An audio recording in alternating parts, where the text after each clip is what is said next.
Thanks, Mel. I'll be brief, but I did want to say welcome to everybody, and thank you all so much for coming out tonight. And in particular, if you've never been here before, and I know there's quite a lot of schools who've been invited, and a number of you might never have been here before, so it's really nice to see you.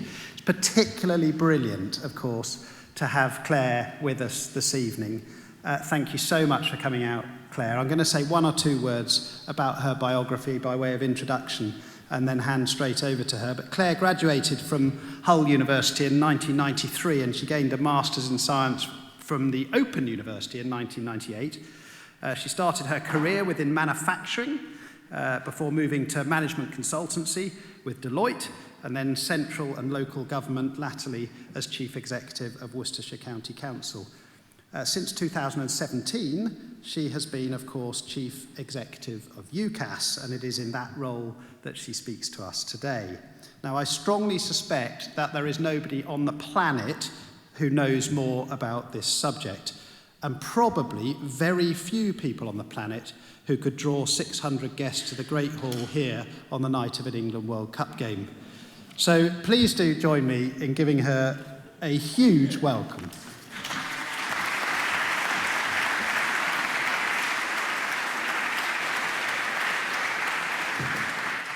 Thank you so much. I'm hoping this mic is working. Can everyone hear up in the gallery? Is that okay? And thank you so much for inviting me, Mel. I really, really do appreciate it. I'm a massive football fan, a really big football fan. But I have such confidence that England are going to win tonight that I don't need to have any alerts or anything. However, for those rugby fans in the audience, I know, Nathaniel, you're a rugby fan, aren't you? I'm not going to use any rugby anecdotes or quotes tonight. I'm going to just talk a little bit about football. And I'm going to start off with a quote. And there are going to be some questions and an opportunity for you to put your hand up through this presentation. So the reason I do that is to make sure you're all awake. Yeah, so that you're paying attention. So if nobody answers, I know I've completely gone off beam. But my first is a quote, and I want you to guess on the theme of football who this is by. It's sort of on the theme of what I'm going to talk about. We always have to believe in what is possible in life and not be hindered by history or expectations. So who's that quote? It's not a rugby quote. Any guesses? Oh, this is not a football audience. The football audience must have stayed at home. Gareth Southgate, the great Gareth Southgate, who will be coaching his team as we speak right now. And the reason I picked that quote is, A, it feels topical on the night of England playing the United States, but also what I'm going to try and get over in talking to you tonight is about, this is a really personal journey for you as individuals. It is a really personal journey. It is not your parents' journey. It is not the employer's journey that you might end up with. It is not the university's journey. It is not even your teacher's journey or your head of career's journey. It is a very, very personal journey. And so when I talk, I'd like you to think how you can take charge of that journey, how you can do the research, how you can think what really matters to me in the choices that I'm going to make as we go through the next 2 years. I know some of you are year 11, so you're really starting out on that journey. Some of you are year 13, you've made some choices, but you'll have some further choices to come. So just think about not being bowed down by history or expectations and thinking, what is the thing that is going to make me reach my potential, but also make me happy? And I think that's very often underestimated. So I will have some questions as we go through that. It's a second warning now that you need to all be on your guard for those questions. And maybe I'll even offer some prizes to give Mel at the end. I'll start with what UCAS is. Because some of you will have heard of UCAS, the University College Admission Service. Some of you will just have heard of it for the first time and be going, oh, this is something to do with going to university. This is something to do with my son or daughter going to university. A lot of the teachers here, all the teachers will have heard of UCAS. But it's quite different from what it was probably 5 to 10 years ago. Traditionally, UCAS is a place that you go to fill in a form.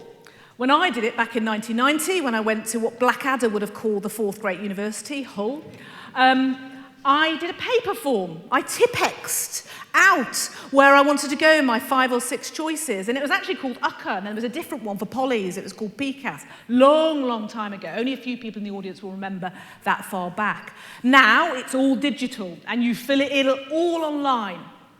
However, it is much more than an application process. And if the one thing you go away from today is that actually this is about discovering your future, it's about researching, it's about exploring options before you then go onto that keyboard and start doing an application. And that's the one thing I would encourage you to do.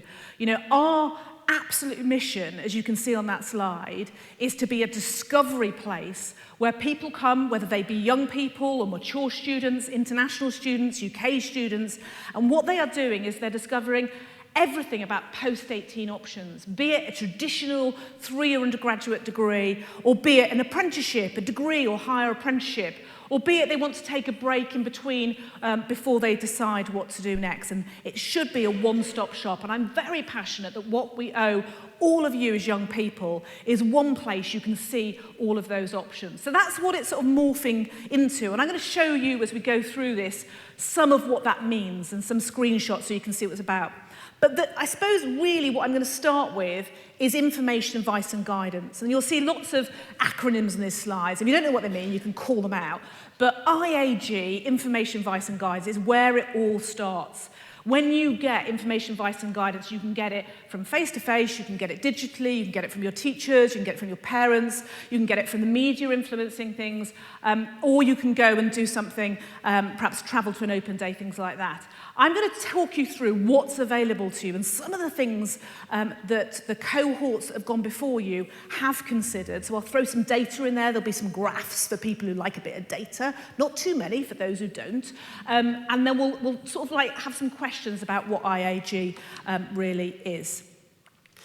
So when do you decide where you're going to go post-18? When do you decide? There's no right answer to these questions, by the way. You don't make a fool of yourself if you shout out and say, you know, I decide when I'm, 6. There's no right answer. Anybody? Going to be a very quiet audience. When do you think you decide what you're going to do post-18? Any of the parents, when did you decide what you're going to do post-18? It's just an age I'm looking for. It's nothing more complicated than that. Nathaniel, thank you very much. 17, Nathaniel, thank you. And I think that probably is a fairly generalisation in terms of what people, I think, I'm going to pick on you every single question now because you're the only one that's answering. And people do get to year 12 and think, okay, I've got through GCSEs, I've got good GCSEs, what am I going to do post-18? Actually, the data says something different. The data says that in year 6 in primary, around a third of students have started thinking about what they're post-18, whether university is an option or not. So that might be very, very, very subconscious, but in year 6 in primary, a third have decided whether university is there or not. By the time we get to, my son's 14, so he chose his GCSEs as early as year 8, sometimes it's year 9, we have a third of students who are ruling in or out post-18 options from what they choose in their GCSEs, because they're ruling in or out paths. So my big thing is, if you're a year 11 here tonight, brilliant, because you're probably 15, 16 years old, and you're starting a bit ahead of what the norm is. And the earlier you start thinking about, actually, what might be the options for me post-18, the absolute better, because it means you don't rule in or out things. And particularly then when you pick things like A-levels, which you tend to pick in year 11, you know that you're picking things that actually could help your future career path. So, you're not alone in terms of some of those choices. Some of this I've touched on, but very much we know when we look at some of the data, and this is pulled from, you've got to remember UCAS has 700,000 applicants a year. 1.5 million people come through our doors and register with us every year. Not all of them apply, but 1.5 million people. So we know that they don't get information about all different routes. And so one of your jobs, particularly if you're in year 11 or year 12, is to start thinking, actually, how do I understand all the different routes?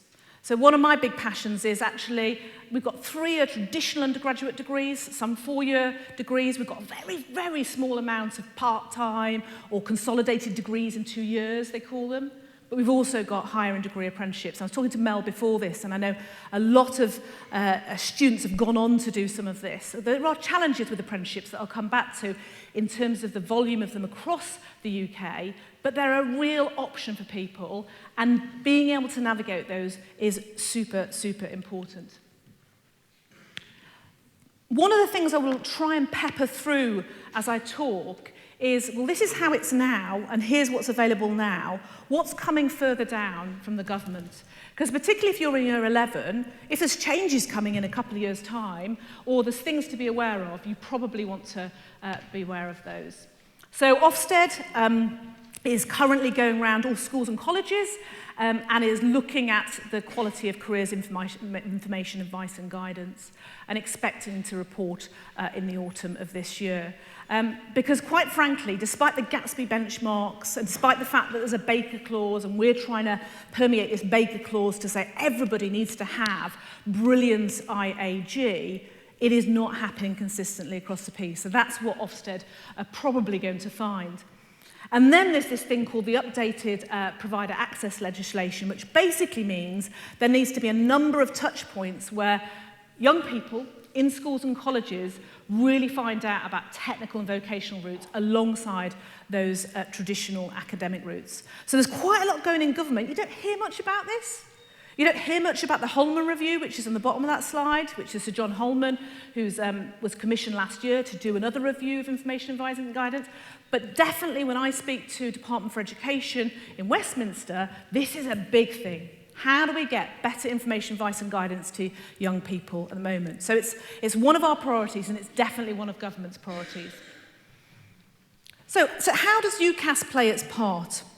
And all of these reports that you can see there are available on ucas.com. So one of the things we do brilliantly is collect data. So if you're in year 13 and you've gone in and you've filled your application in, we've collected a load of data about you, you've pressed consent at some point, and we've got this myriad of demographic data, preference data, your personal statement, your reference, things like that.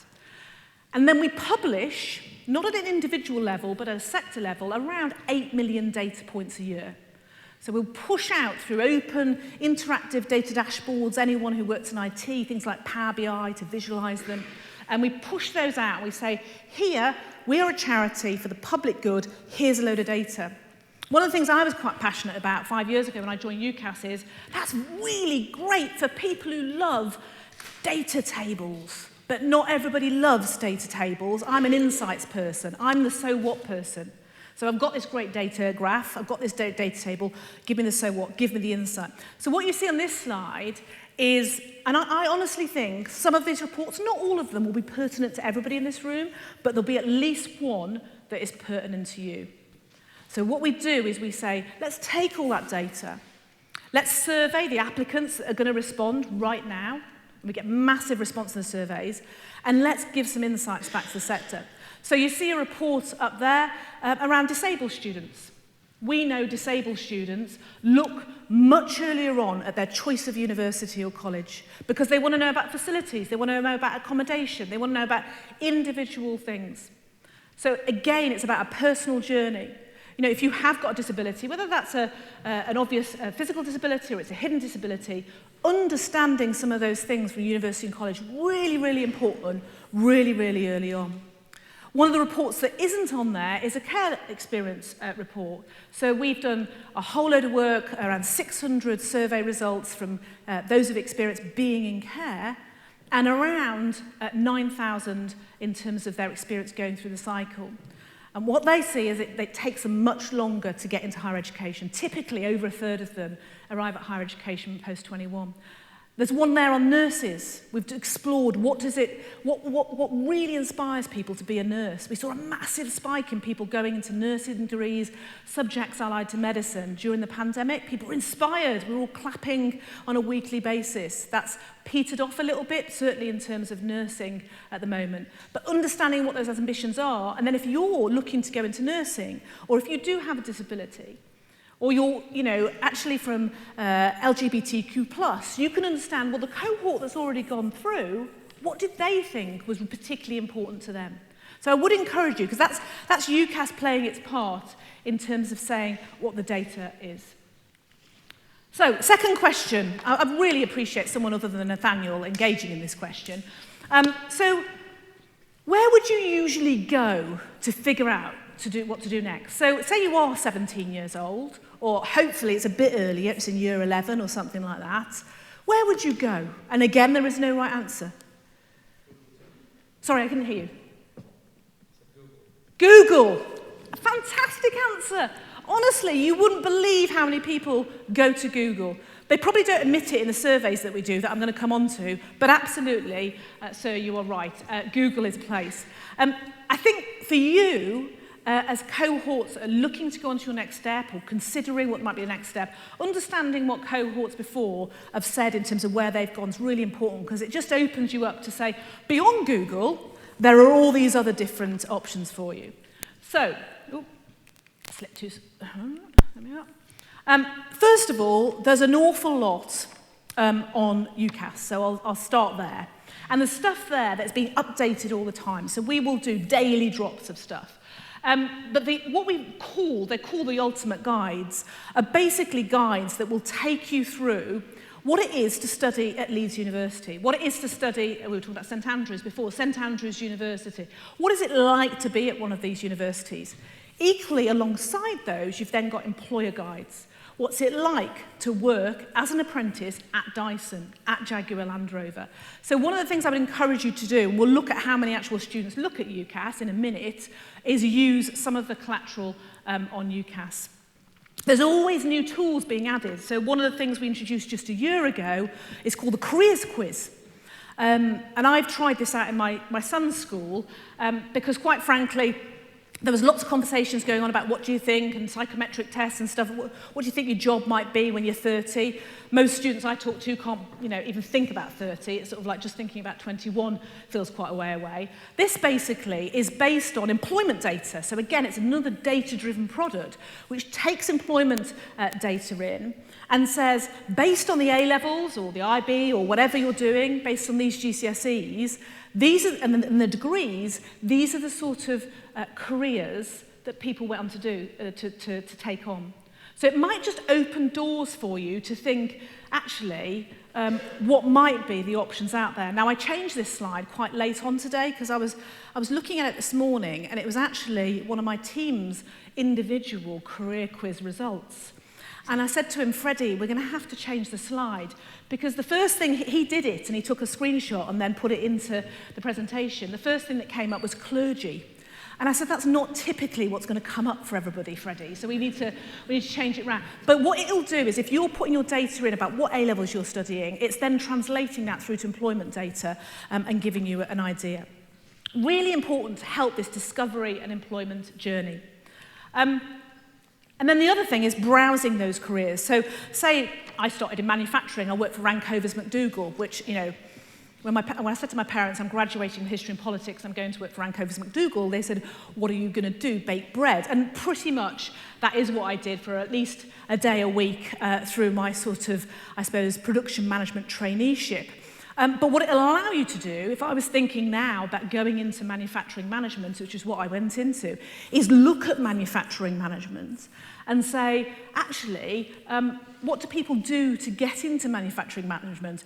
It's not typically history and politics, so that would have been an interesting one to see what it would have come up with instead. So you can sort of like then explore what manufacturing management would entail.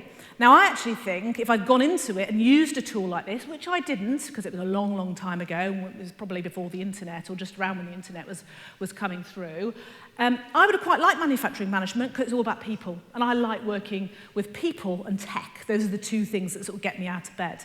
Actually, if you go into this and look at personnel management or HR or something like that, I thought that was all about people. You go in here, and of course, if you're in personnel and HR, you get a bit to do with people, but you also get them when they come through the front door and when they go out the door as well. It's not as much about people management as perhaps something like manufacturing. So really worthwhile exploring careers through this.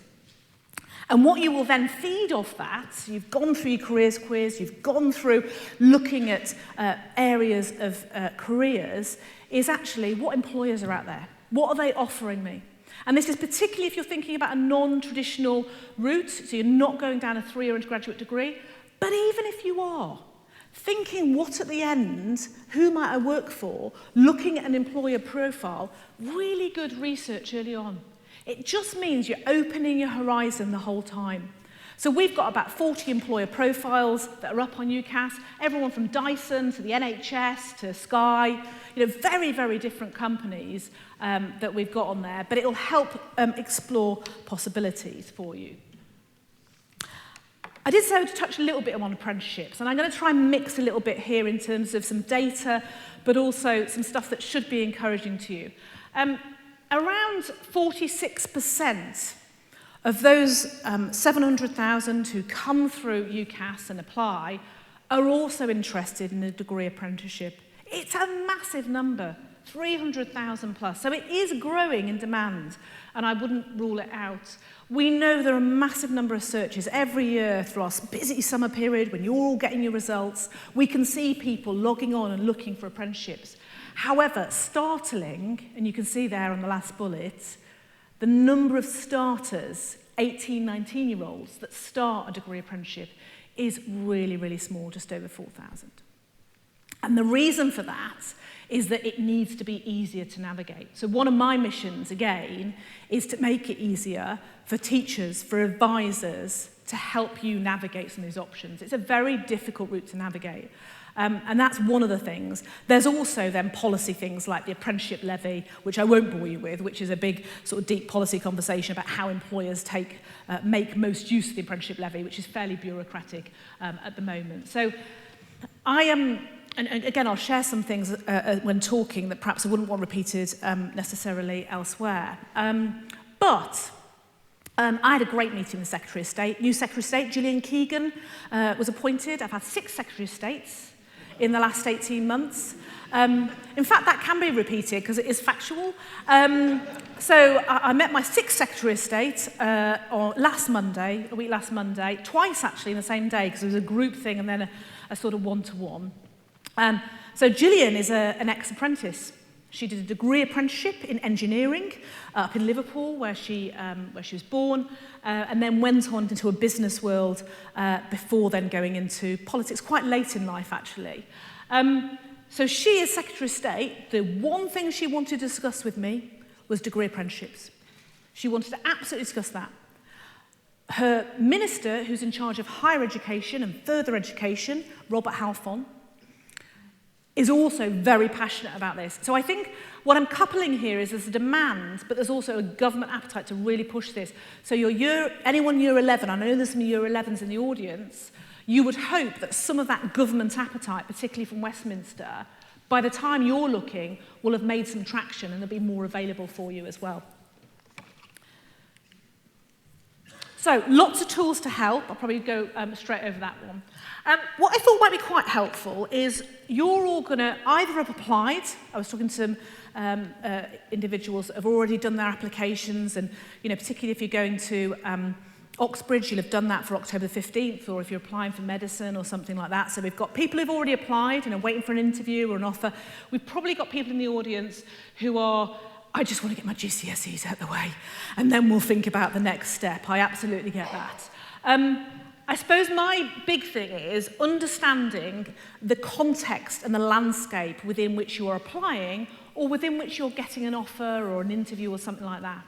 And this is, what I'm trying to do here, and particularly for parents in the room, is create a balanced picture. So when out of your choice of 5, you get 1 rejection, your world doesn't cave in, because it really doesn't matter if you get 1 rejection.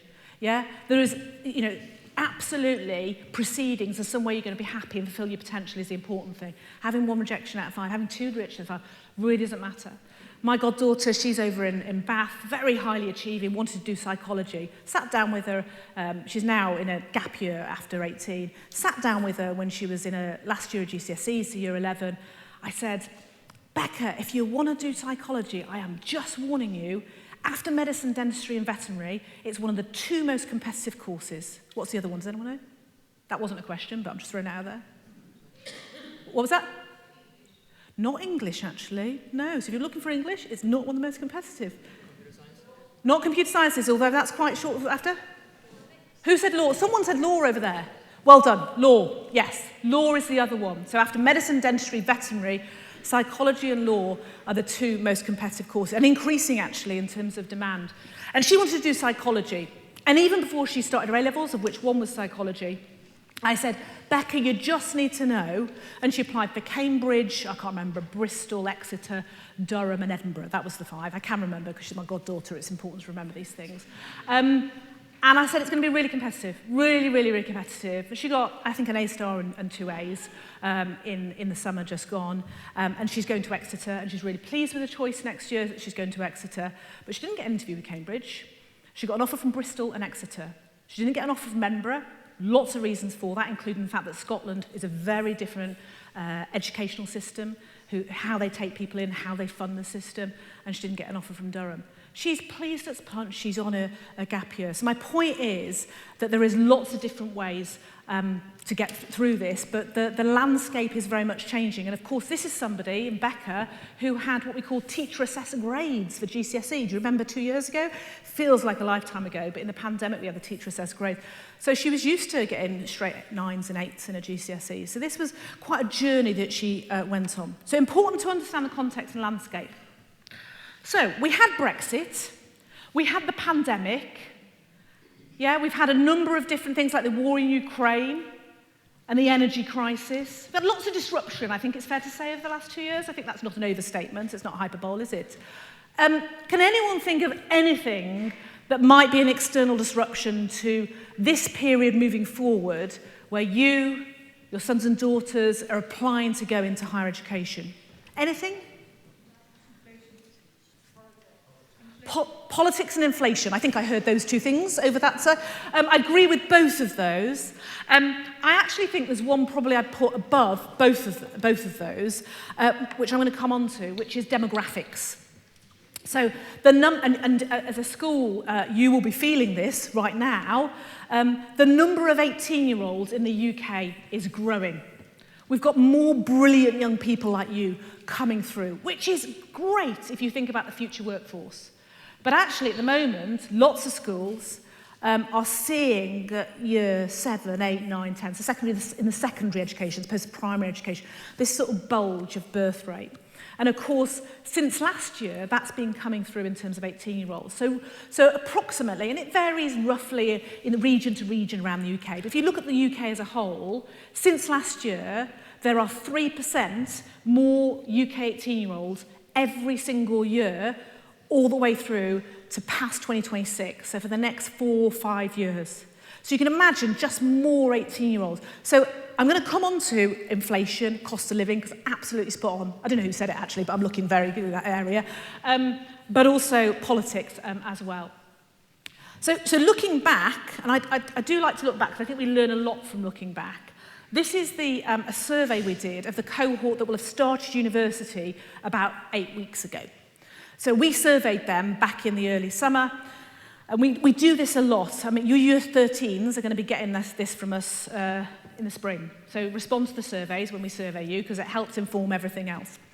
And we asked them about how they were feeling, so sentiment, effectively, student sentiment. And actually, some of it was to be expected. They were anxious, nervous, you can see things there. But confidence was very, very high. And I go back to my goddaughter, Becca. She's not made up, by the way. I do have a goddaughter called Becca. And confidence was very high. And it goes back to the conversations I had with Becca. Okay, great, you're going to get an A-star and 2 A's and all the rest of it.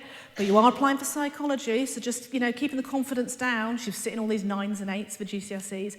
And just remember, this is a return to what we called, the exam regulator called midpoint. They like to talk in language like that. And this year, of course, is a return to normal grading. So effectively, you've had some grading that's been centre-assessed grades, teacher-assessed grades over 2020 and 2021. They were starting to return that in 2022, and 2023, you see that come back down. So some of this confidence which, is not, you can have the anxiety and also have the confidence. I saw play out during the summer. I saw a cohort of students who perhaps, like Becca, had had 5 choices and only got 2 or 3. And that was driven partly by a return to normal grading. But what we didn't talk much about in the summer is there are just more of you in the population. So, of course, not every university is going to absolutely be able to say, OK, we can have 500 more people in our library, we can have 500 more people in the lecture halls if we're going to keep our quality, particularly if you think about what we call them high-tariff institutions, or some of the Russell Group institutions that many of you will be looking to apply for. So, interesting what happened last year, and probably a bit of that as we go through for Year 13s. And then we had the additional impact of COVID and all of that disruption. One of my team usually pulled together a first deck of these slides, and I did say to Caitlin and Freddie, I said, you can't use that title, and if you want to catch me afterwards, I'll tell you what on earth they had the title out. This is what I would call a clean version of the title. These are people who are in public affairs, who talk to governments, the 4 governments of the UK, day in, day out, and their interpretation of what's going on is pretty harsh, really, and certainly was probably until 2 or 3 weeks ago when we started to get a bit of stability in the Department for Education.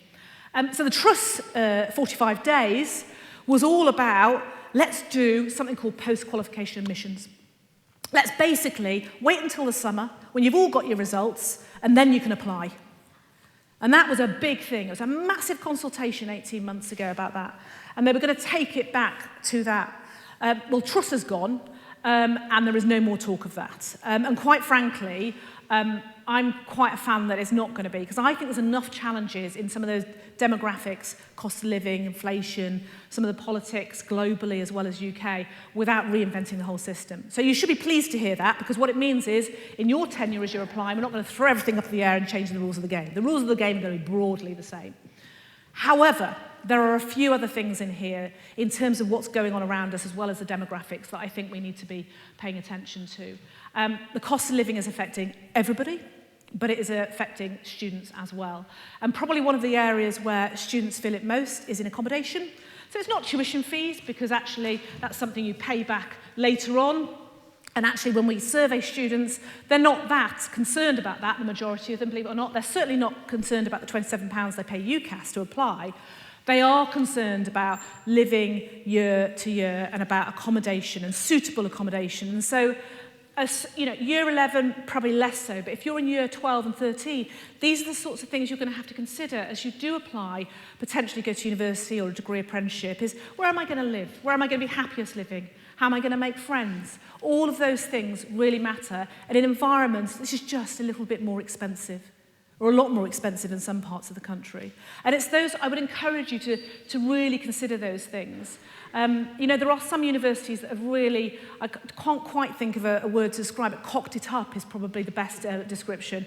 So Glasgow and Manchester both had issues about this in the last year. Bristol's had issues, and Durham had some student protests. Universities know they've got to get better at this. They've got to plan more in terms of that demographic increase and some of the accommodation requirements. But accommodation is not just about the capacity of accommodation and the fact that you as a first year probably will get in halls, because that's what most universities do. It's also about, this is going to help your transition. So there's the cost, there's the capacity, but it's also going to help your transition. I remember being in first year halls in Hull, and those were friends that carried me through university. I've got, not my my godson, but a friend's son, fairly local to me, who was in one of the Bristol unis studying music technology, and is now repeating the first year because they made the wrong accommodation choice. Because he chose accommodation that was self-contained, with self-contained kitchen, self-contained bathroom, and of course, if everything's self-contained, how do you make friends? So thinking about your accommodation, how you're going to make friends, really, really important. So cost, capacity, but also type of accommodation, really, really important. So absolutely politics. I'm more than happy to take questions depending on where that individual is going. But cost of living is a big one. How are you going to, the amount of students that are saying to us now, looking at cities and the availability of part-time jobs to then weave into their studies has significantly increased. So this is the slide that sort of proves the point, I suppose. And you can see this one, so hopefully much bigger and clearer, in terms of that demographic increase. Now, last year was broadly a positive picture. Broadly a positive picture. Record numbers got into university, and this is undergraduates rather than apprenticeships. Record numbers. So actually, the universities opened their door. I suppose my note of caution is universities will bend over backwards if they think you're the right person, but there is that competitive element starting to increase because of the demographic that we've got. And I've got a slide on international students as well. We've got more international students coming as well. So there's a number of different things on. Demand is increasing, the number of 18-year-olds, and we've got international demand as well. However, second bullet on there, really important as well. So those from a disadvantaged background, really important. More than ever, those students are going to university. And most what we call high tariff institutions who take people with the sort of top end of qualification awards, Russell Group, are bending over backwards to look at extenuating circumstances and disadvantage to bring people onto their courses. So it's really important when you do apply to make universities aware of all that. There's the international slide. And again, hopefully you can see this, but the slides are available via mail. You're probably not allowed to call people first names, are you here? Oh, suddenly realised I might have broken a protocol. International students, massive increase in demand. You'll have seen anyone get the Times or the Eye? Anyone buy either of those papers? No? No one needs... No, about 4 people. So for you 4, it was on the front page this morning. So front page of the Times, front page of the Eye. And this is where politics comes in, because there's a massive wrangling in government, around net migration. And specifically, when the net migration has been published this week, they've called out student migration, because they're seeing net migration increase, and one of the components of that is students, but the other component is students' dependents. So if someone comes here with a dependence as a student. And so you will see this play out all the way to Christmas and beyond, I think, because there's competing trains of thought in the Conservative Party about how you deal with this. But the reality is, and you can see it, ignore the EU line for a moment, but if you just look at everywhere else, the demand is increasing year on year, particularly driven by China, by India, and then we've got emerging nations, Nigeria, there's places in Malaysia that are really increasing numbers, small numbers, but massively increasing. So this is going to be, I'm sure, the subject of politics over the next 4 or 5 years. Really, my view, really important we have a cultural mix in our universities. They are among the best in the world. And actually, what you will get from university is not just what you learn, but your exposure to different trains of thought. People come from different backgrounds. So really, really important. But whether they do something, for example, on the dependence of students, we'll wait and see. The EU line, which is the bottom line, is just a direct result of Brexit. So you have many, many less students coming from Europe than you did before. I was at Kent University a few weeks ago. You can imagine where Kent is. Those of you who do geography should know this. Most of you should know this, even if you don't do geography. It's quite near to the English Channel. So they really heavily rely, because they're not as expensive as London, on EU students. And seen a massive plummet in these EU students. And so again, something for UCAS to do to try and encourage some of those European students back. That's because Brexit obviously changed the funding arrangement for those students. So someone mentioned politics, and I thought this was, sort of builds on what I was saying before, that the environment within which you are applying, within which you are doing this discovery of next options, is very, very apprenticeship skewed. You can see from Gillian Keegan, our Secretary of State, there. I haven't covered the devolved nations. Obviously, we're a UK shared service, but there's very diverging policy from Scotland. It's a very different apprenticeship scheme in Scotland and a very different funding regime in Scotland. Wales and Northern Ireland tend to broadly follow where we are in England. However, in that second, in that box on the right, and the second sort of bullet, she is really complimentary. In our first, she did a Department for Education blog just this week, and really complimentary about our university. So the change in relationship between government and skills and government and universities is definitely there. Probably very mindful this week because, of course, they've got some strikes at universities, so that will be playing at the top of government's minds. But she was very, very flattering about our world-class universities, which is, you haven't heard from government for quite a number of years yet. So that's encouraging. That's encouraging. I just hope that I don't get out to a 7th in the next 6 months, to be quite honest. 6 secretaries of state is probably enough. A question for you. We talked about, what you look at when you look at universities, but how do you get that information? And Google was probably one of the answers, not in terms of what, but how. So I'll take that.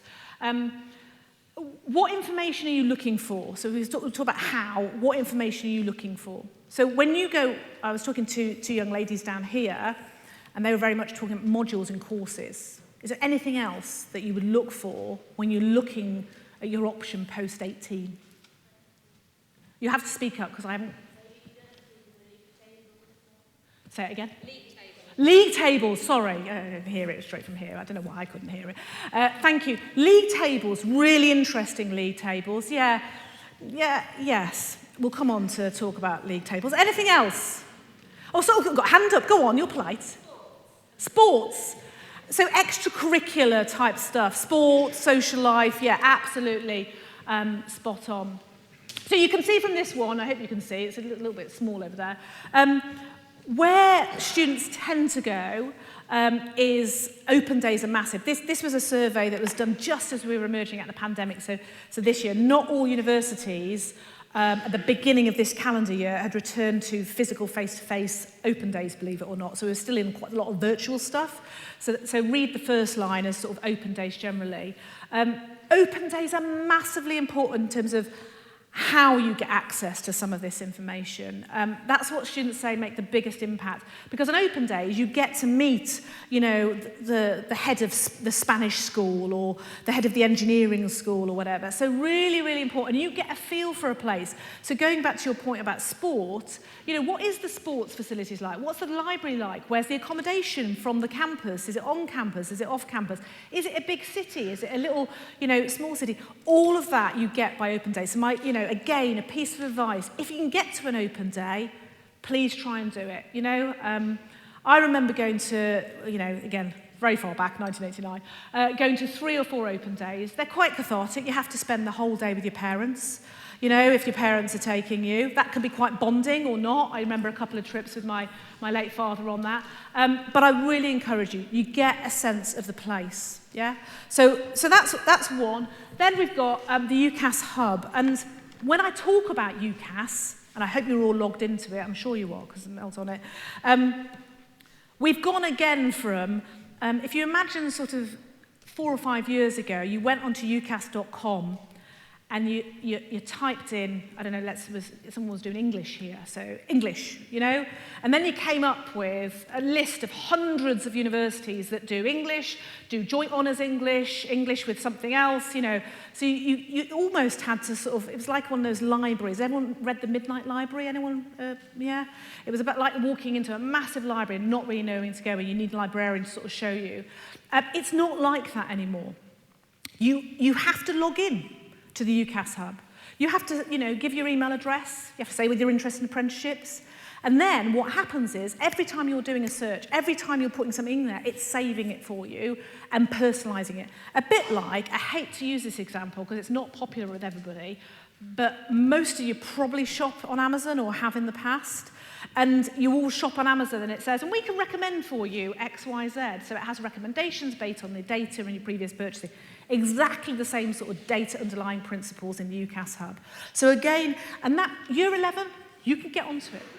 You can go in there and start to explore, actually, what are the courses that are on offer that are to do with English or something like that. So previous students said that. And then this is, again, going back to my previous conversation, modules in course is always the top one. And sometimes it's about depth of modules, sometimes it's about breadth, sometimes it's about the ability at the end of year 1 to change them out. So you get to the end of year 1 and you're doing a whole load of engineering modules and you think, I can't stand those ones. I don't want to study those for another 2 years. That's going to drive me crazy.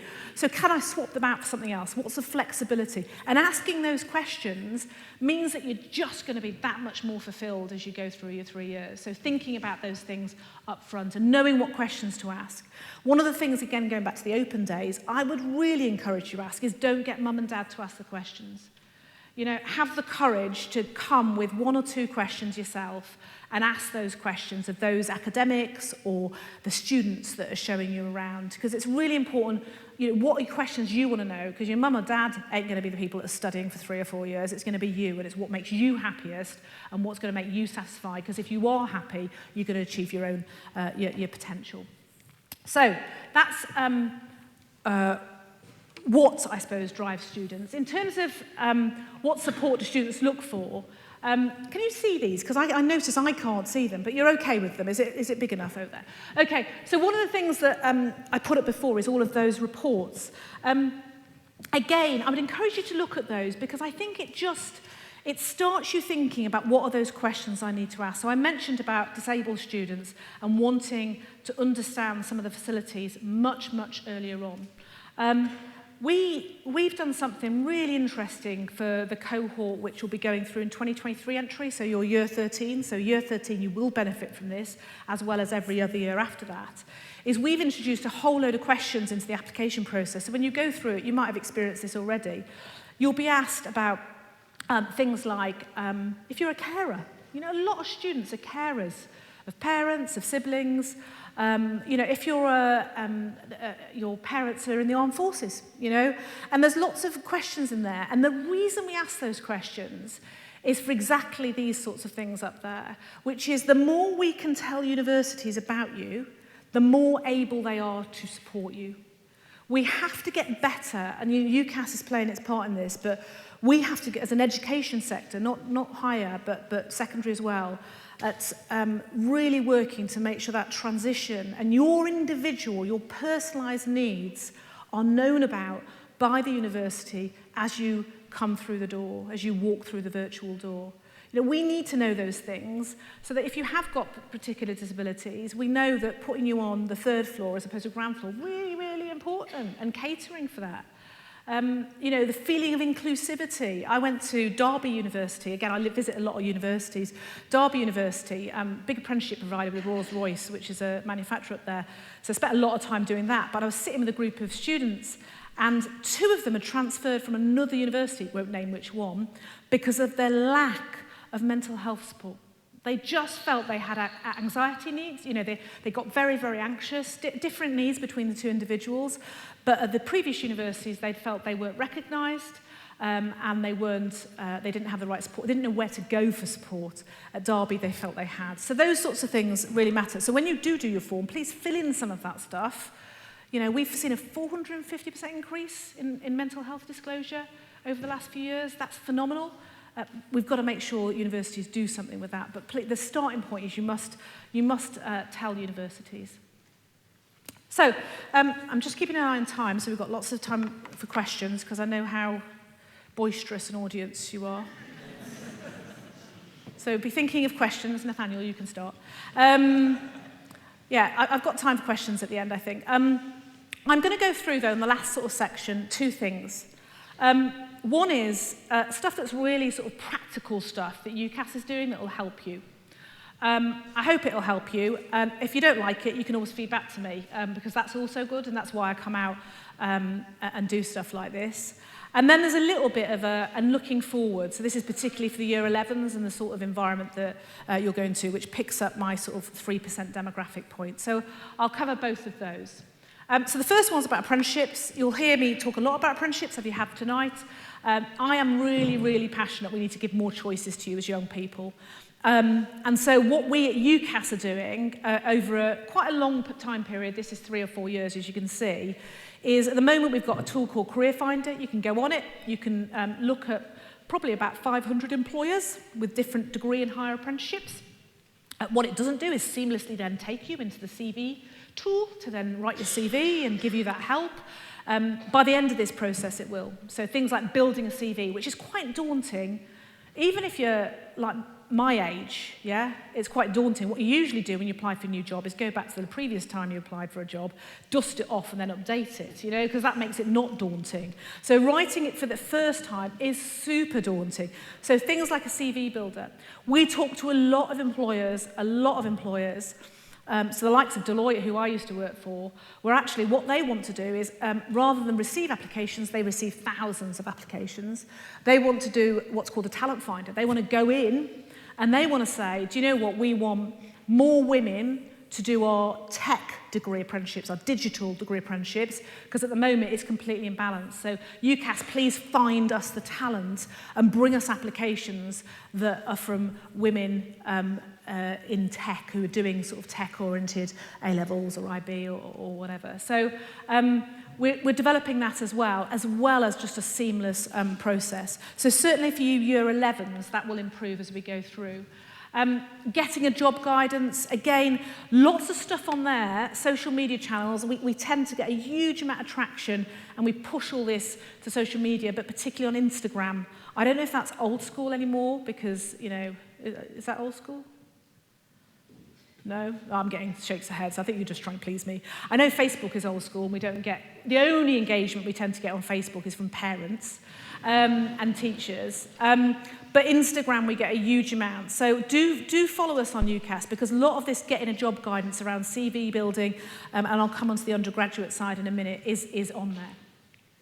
So the second thing we're doing, so lots of apprenticeships. The second thing we're doing is what we call our Fair Access Programme, which I looked at this slide for I must have looked at it about 30 times over the last sort of 3 months.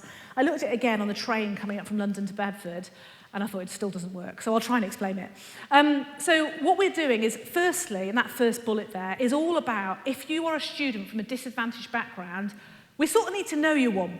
You might not identify as one, but you need to know that, you know, you identify as a disadvantaged student. And that might, for a variety of reasons, it might be income levels, it could be for any different reasons. It could be, we usually measure it by postcode, which is very, very crude, but that's what the sector does. We're going to get better at that because postcodes can have lots of different people in the postcode from different backgrounds, but that's what they use at the moment. So we sort of need you to identify your one. The second thing is we have, and I hate this term, but my team seems to use it, so I'm going to share it with you, something called, we talk about widening participation in the sector.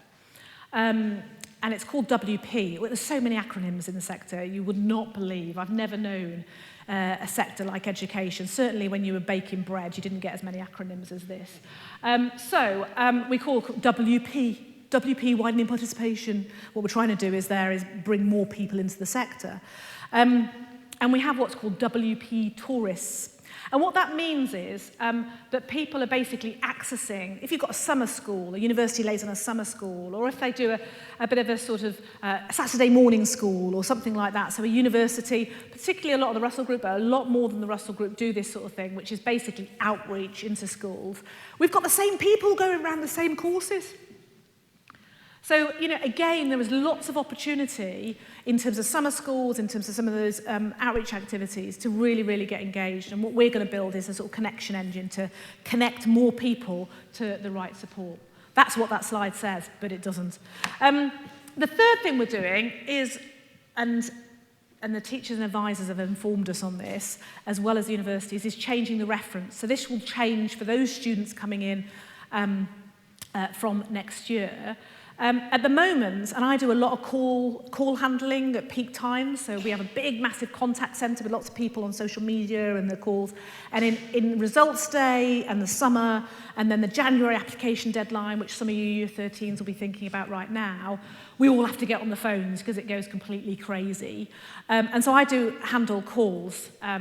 I'm not the most efficient, so if you get me, you probably know it's me, because now you've heard my voice, and I'm probably one of the most inefficient call handlers. I keep having to go, can you just hold a minute, and then ask somebody next to me, because I don't do it regularly enough. But one of the things we get lots of last-minute panic about is references.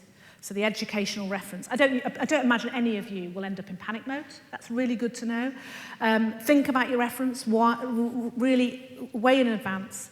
But the other thing we get from universities is it's not helpful. Now again, your schools probably aren't in this space, but a lot of other schools are, where the school, this is a reference for you as an individual, writes about the school. Well, that's really not helpful for the person sitting thinking, actually, you're the best person to study law at Warwick University. What they want to know is about you, not about the school that you attended. So we're breaking it up. So effectively, that'll be, I was going to say a little bit more work. It's going to be different for your teaching advisors because they can tell you about the school, but they've got to say about your extenuating circumstances. So things like, if you were a carer for a parent over a 6-month period, that is pretty important for a university to know and to take into account. If you had a severe illness over your exam period, pretty important for the admissions tutor looking at you coming to do law at Warwick to know. So it just makes that a lot easier. So that will be different from next year. And then the personal statement. The dreaded personal statement. Now, some of you are year 13s, you've done it already and you've got it out of the way. Nathaniel's nodding. Nathaniel's done it. I can see why you all have. When I go and speak to students and when we survey them and we do focus groups, everybody dreads it. There's a lot of anxiety about it. So if you're in year 12 or year 11, just know that you're all in the same boat because you're all feeling a bit anxious. Quite frankly, it's probably the first time, apart from when you went up to the local cafe and said, can I have a Saturday job? It's the first time that you've actually put stuff about you and what you want to do next down on paper. So it's going to be a little bit daunting. But what we hear overwhelmingly is that actually the process of doing it is really, really helpful and works for students. And why is that? Because the amount of students that say to us, in writing a personal statement, they actually changed what they wanted to do. Because if you can't say why you're super passionate about maths or physics, we were talking about those, so that's why I'm picking on those. My son is a massive maths and physics nerd, he absolutely loves them. But if you can't say why you're passionate about them, then actually are they the right things to study? And so when you get to your personal statement, my advice to you, I'll come on to how we're going to change it in a minute, because we're going to change it in 2 years' time. So year 11s, watch out. But my advice to you for next year, year 13s and year 12s, is actually, they want to get to know you. Now, I'm not going to pretend to you 100% of personal statements are read, because quite frankly, sometimes it's just, you've got the grades, we're going to make you an offer. But what I would call the judgment calls, what I would call the courses where that's really, really important, they are read. And they're read more than you think. And what they want to understand is how you are passionate about that and what have you done to explore your passion in leading up to applying. And what is it you've done above and beyond? If you've done some volunteering or stuff like that, and what skills are transferable between that and learning in a very independent learning environment. And those are the sorts of things they want to see in the personal statement. Now, at the moment, I have to apologise because it's 47 lines, and I'm going to say 4,000 characters, and Mel's going to correct me, and 4,000 characters with spaces, thank you very much, Mel. And it's very rigid, yeah? And you can't use symbols and all this sort of thing, and so I have to talk people through that on the phone when I'm on the phones. We're changing it, because what is, I suppose, there's consensus on is it does need changing. It's a bit of a blank sheet of paper moment for most students, and so we'll probably break it down to sections. Now, this won't be for next year, so I'm giving you a sneak peek, really, of what's going to happen in a couple of years' time. But it will make it less daunting for people.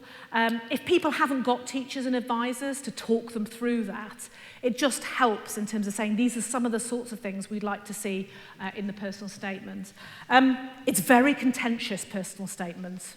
So even this week, I had some Manchester University researchers write a whole piece of research without talking to UCAS about how the personal statement should be broken up, which I was very pleased to respond to and say, yes, good idea, that's what we're doing. But it's very, very contentious. And partly it's because the amount of support people get in completing it is very variable across the UK. So we're going to try and help with that. Oh, no, that's an important one. I don't want to miss that one.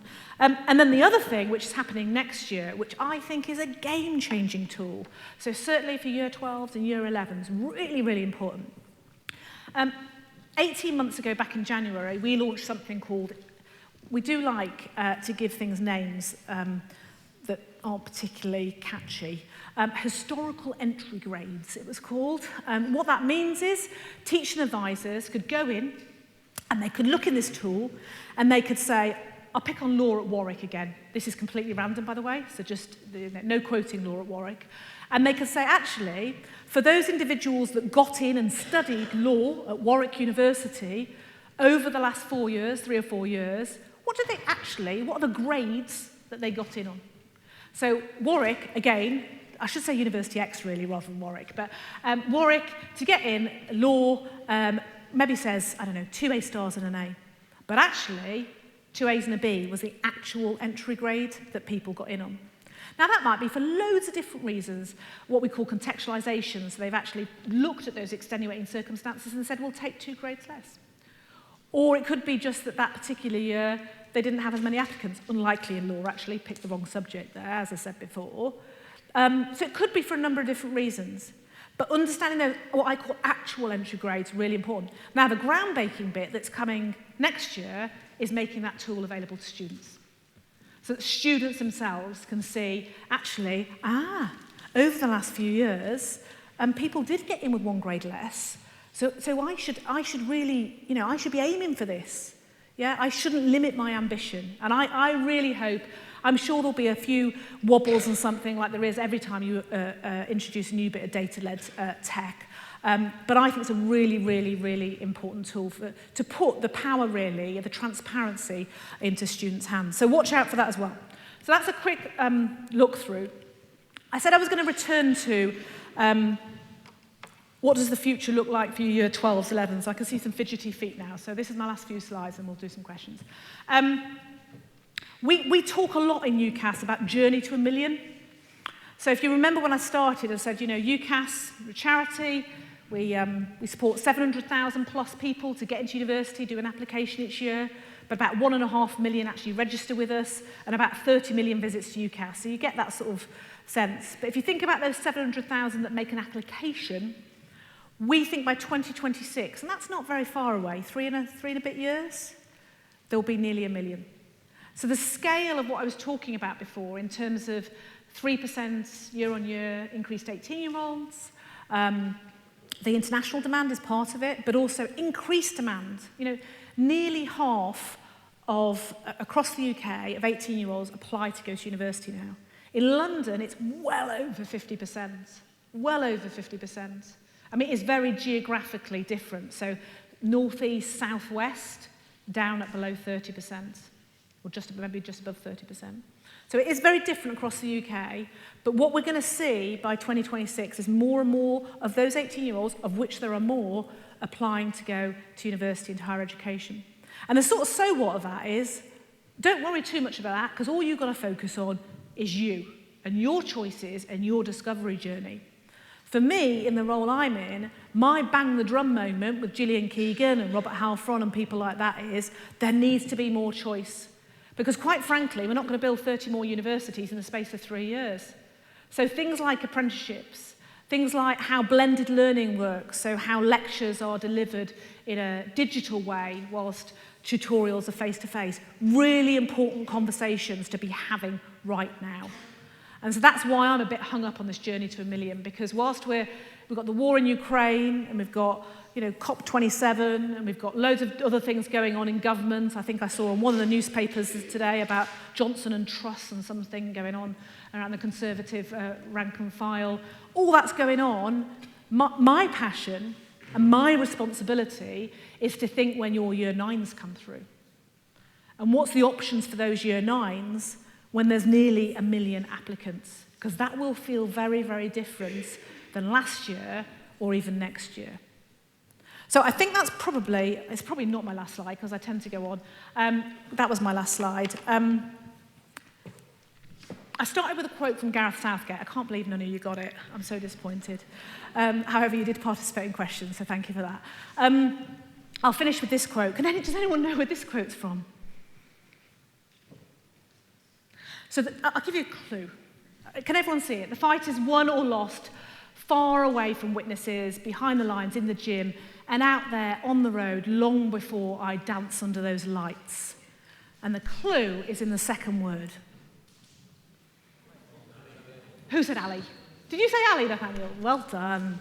Muhammad Ali. I'm not a great boxing fan, but Anthony Joshua, Muhammad Ali, there's some really inspirational figures in boxing. The reason I put that up there is I started with, this is a personal journey. That's what Gareth Southgate was talking about. It's a personal journey. There is no right or wrong. It's about your choice, but start it early and start using the tools available to you. The reason I put this up here is when you graduate, when you have your degree apprenticeship, when you're working for a Dyson or a Rolls-Royce or a Sky or a Deloitte or whoever you're going to end up working with, or you're starting up your own business, or you're an entrepreneur, or you've retired at 30, whatever your moment, like Ali says, is dancing under those lights, it's all the hard graft that goes on in the background. Your teachers and your advisors, but it's also about you. It's about the hours at the gym. Anyone a fan of the Rocky movies? Are they a bit old for... It's coming back. Anyone, Creed, that's the up-to-date version. Creed, no? No, not film fans, okay. Anyway, go back. Even my 14-year-old son loves the Rocky movies because they're real classics. So go back and watch Sylvester Stallone running up those Philadelphia steps. It's all the hard work that goes in now. So please, please don't turn up at age 17, to use your stereotype, and go, right, now how do I do a UCAS application? That's not what it's about. What it's about is starting conversations around the dinner table, starting conversations with teacher advisors, doing some research, using the tools available to you, and then thinking, actually, what can I explore? Widening out your sights, discovering, exploring before you narrow them down and start filling in an application or a CV to an employer. Because, you know, Ali was massively successful and he did get to dance under those lights, and I'm sure all of you absolutely will. But it's about the effort that you put in the gym now.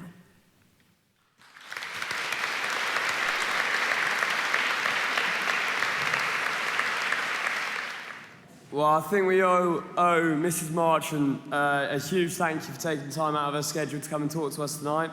And as someone who applied last year, I think that all the points she's made are really, really important for you future applicants.